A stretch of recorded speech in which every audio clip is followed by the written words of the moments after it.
cos 4x plus cos 3x plus cos 2x by sin 4x plus sin 3x plus sin 2x is equal to cot 3x అని చూపండి. ఇక్కడ LHS తీసుకొని RHS అని నిరూపిస్తాం. LHS value RHSకు సమానం అని నిరూపిస్తాము. నేను ఇది రాసుకొని కింద రాసుకున్నా.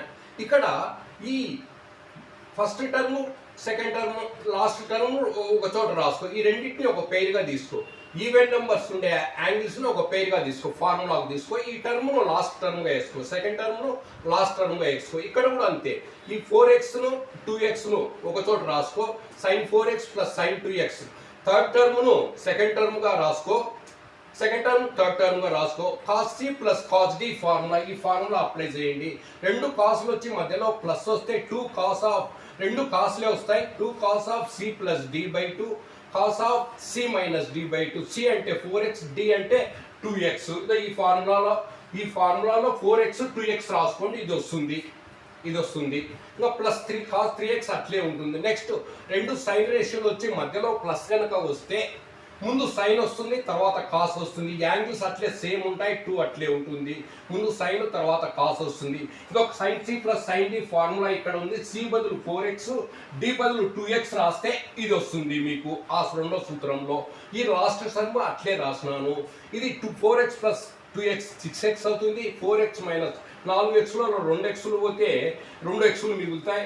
ఈ విధంగా వస్తుంది. ఇది అట్లే రాసిన థర్డ్ టర్ము. ఇది కూడా సేమ్ డినామినేటర్లో ఇదే సింప్లిఫికేషనే. ఇది లాస్ట్ టర్మ్ థర్డ్ టర్మ్ అట్లే రాసిన. ఇక్కడ 2 3s పోతుంది, ఇక్కడ 2 3s 2 1s 2 1s. ఇంకా ఇక్కడ ఏం మిగిలా 2 cos 3x మిగిలా, cos x మిగిలా, ప్లస్ లాస్ట్ టర్మ్ అట్లే 1 ఇంటూ cos 3x రాసుకున్నా. దీన్ని ఆ విధంగా రాసుకోవచ్చు. ఏ టర్మ్నైనా ఏ నెంబర్నైనా 1తో మల్టిప్లై చేస్తే అదే నెంబర్ వస్తుంది. నెక్స్ట్ ఇదే విధంగా సైన్ 3xను లాస్ట్ టర్మ్ను 1 ఇంటూ సైన్ 3x రాసుకున్నాయి. ఈ టర్మ్ నుంచి ఏం బయటపడుతుంది?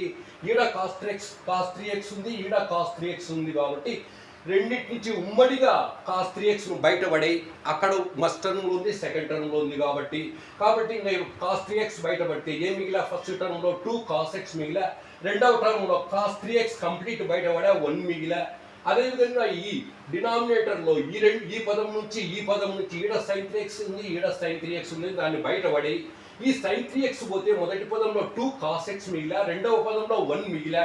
సైన్ 3x కంప్లీట్ బయటపడింది. ఈ రెండు cancel 2 cos x plus 1 2 cos x plus 1 cancel అవుతే మనకి ఏం మిగిలా? cos 3x by sine 3x మిగులుతుంది. ఇది cos θ ఫార్ములా. అంటే cos θ is equal to cos θ by sin θ.